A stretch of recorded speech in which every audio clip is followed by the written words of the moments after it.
बिहार से विकास शर्मा पत्रकार की रिपोर्ट। त्रिस्तरीय पंचायती चुनाव प्रत्याशी वोटरों के लिए कोई भी कसर नहीं छोड़ना चाहते हैं।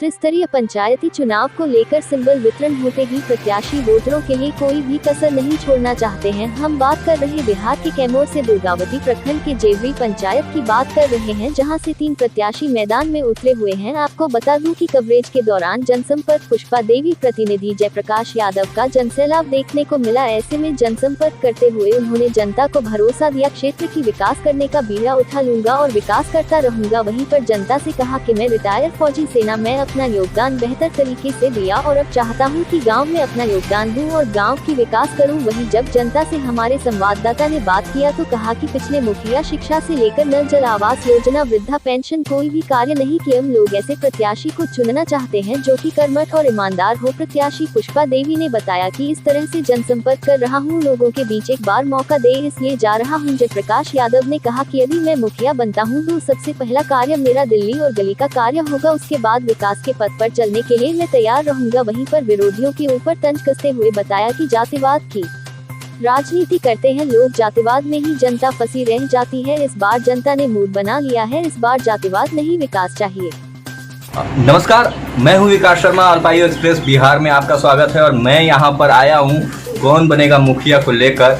आज खुद भी मुखिया जी से इंटरव्यू करने कि मुखिया जी इस बार क्या चल रहा है और कैसे हालात हैं, क्योंकि जनसंपर्क के साथ साथ सिंबल वितरण का भी कार्य पूरा कर लिया गया है। चुनाव चिन्ह को अगर देखा जाए तो चुनाव चिन्ह बेहतर तरीके से चुनाव कराने के लिए पंचायती राज्य आयोग ने कोई भी कसर छोड़ने के लिए तैयार नहीं है। वहीं देखा जाए तो इस तरह से बेहतर तरीके का चुनाव ये कैसे है और किस तरह से है, इसको जानने के लिए आज हम पहुंच चुके हैं करारी गांव, जो कि मुखिया प्रत्याशी और उनके साथ में उनके प्रतिनिधि हैं। उनसे हम बातचीत करेंगे, उनसे उनका क्या कहना होगा इसको देखेंगे। विकास किस तरह से लोगों के पास विश्वास और किस तरह से चाहत की सांस, ये भी चीज़ें देखने की ज़रूरत है। क्योंकि आज हम जिस क्षेत्र में, जिस जगह पे और हम लोगों से बातचीत जब करने की कोशिश किए हैं तो उन लोगों ने साफ किया है कि ऐसे में बेहतर तरीके का काम, एक बेहतर तरीके से और एक समाज सेवी, एक ड्राइवर किस तरह से मुखिया का चुनाव लड़ जाते हैं, ये चीज़ें आज हमने जानने की कोशिश किया। तो करारी गांव पहुँचे। करारी गांव जब पहुँचे तो हम मुखिया के प्रत्याशी से हम खुद बातचीत करेंगे कि क्या कुछ किस तरह से ड्राइवर से और राजनीति में कूदने की वजह आ गई, किस तरह से राजनीति में जाने की बातें चलने लगी, किस तरह से लोगों की चाहतें बढ़ने लगी, ये चीज़ जानने की हम कोशिश करेंगे।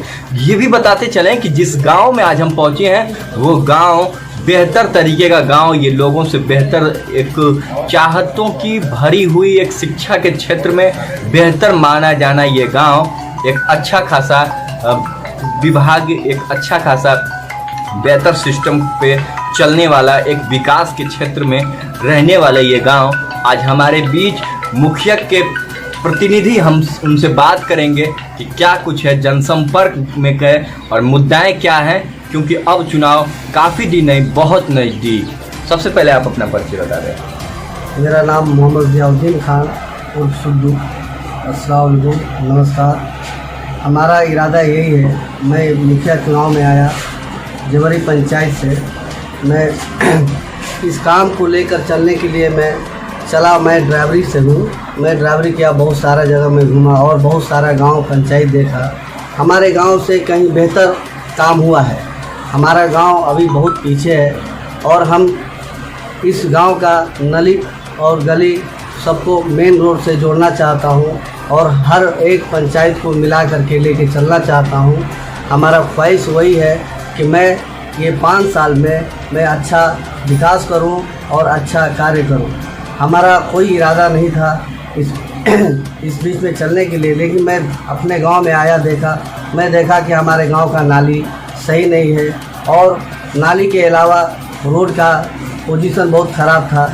लेकिन अभी फ़िलहाल सही करने के लिए मैं उतर गया हूं और हमारा वही ख्वाहिश है कि मैं अपने परिवार से बोल करके, और हमारा समाज जो है कहा कि नहीं, आप बहुत बेहतर काम कीजिएगा, समाज वाले हैं, समाज जब चले तो फौजी से रिटायर्ड होकर जनता का सेवा करने के लिए कैसे आगे बढ़ चले, उनसे हम जानने की कोशिश करें। जब लोगों के बीच गए तो लोगों ने कहा इस बार चेहरा कोई नया होगा, और नया होना भी चाहिए, क्योंकि विकास के लिए जब तड़प रहा गांव और तड़प रहे लोग, तो किस तरह से परेशान जब लोग हैं उन लोगों के बीच में जाने भी जरूरी होता है। लेकिन आज हमारे बीच उनके प्रतिनिधि, पुष्पा यादव के प्रतिनिधि हमारे साथ हैं, जेपी यादव जी कुछ कहना चाहते हैं, आइए सुनते हैं क्या कहते हैं। हमारे जेवरी पंचायत के अंतर्गत जब भी हुई है कास्टिज्म की राजनीति हुई है, धर्म की राजनीति हुई है। यहाँ पर जब आएंगे आप, बैकवर्ड का एक भी जो है 5 साल के दौरान और 10 साल जो है हमारे, इससे पहले हमारे मुखिया जो है हरिनारायण, हमारे पहले मुखिया थे हरिनारायण जी, जिस समय आज से 15 साल पहले थे, जो गली का इन्होंने ईंटकरण किया था, उसके बाद इस जेवरी पंचायत के अंतर्गत मैं जब गया, जिस जगह भी गया, इन्हीं के द्वारा जो भी काम किया गया है वो काम मेरे को देखने को मिलता है। 15 साल लोग रहे, क्या किए क्या नहीं किए हमने इस पंचायत के दौरान किसी को नहीं देखा। जहाँ भी देखा है, एक जेवरी गांव के जो हमारे वर्तमान मुखिया हैं, उनके यहाँ मैं जब घूमने जाता हूँ तो यही देखने को मिलता है कि कास्टिज्म की राजनीति हुई है। वहाँ यादवों की बस्ती है, एक भी गली यादवों का काम नहीं हुआ है। हमारे नरेली में यादवों की बस्ती है, एक भी गांव नली और गली का काम नहीं हुआ। हमारे छाता में एक भी बैकवर्ड का काम नहीं हुआ है। हमारे यहाँ छाता में कुछ ऐसी जगह है, राजभर टोला है, जिसको अभी जोड़ने का काम नहीं किया गया। वहाँ जाने के लिए अभी भी लोग पानी से 5 फुट 6 फुट गरीब पानी है, कभी भी बरसात के दौरान सांप या बिच्छू काट सकता है लोग, लेकिन रोते हुए जाते हैं। हम जब जनता में आए तो लोग यही कहते थे, जब भी मैं इधर से आया, जब मैं चुनाव नहीं लड़ना चाहता था, लोगों से मिलना चाहता था, तो पानियों से गुजरते हुए जाते थे। हमारे यहाँ वनवासी लोग हैं, यही हाल उन लोग का भी है। थोड़ी सी जगह है, केवल 50 मीटर दूरी को जो है उनको पानियों से जो है गुजरना पड़ता है। अगर 50 मीटर दूरी, जैसे हमारे जो है झारखंड में बिरसा मुंडा थे और उन्होंने 20 साल में जो है पत्थर को तोड़ करके रास्ता बनाया था, वैसा लगता है कि जैसे छाता में भी 20 साल लगेगा, अभी भी नहीं हुआ। थोड़ी दूरी को जो बनाने के लिए, इनको जाने के लिए 10 किलोमीटर की दूरी तय करना पड़ता है, पानी से होते हुए लोग जाते हैं। वही हाल है स्वास्थ्य और शिक्षा की। शिक्षा पर जो है हमारे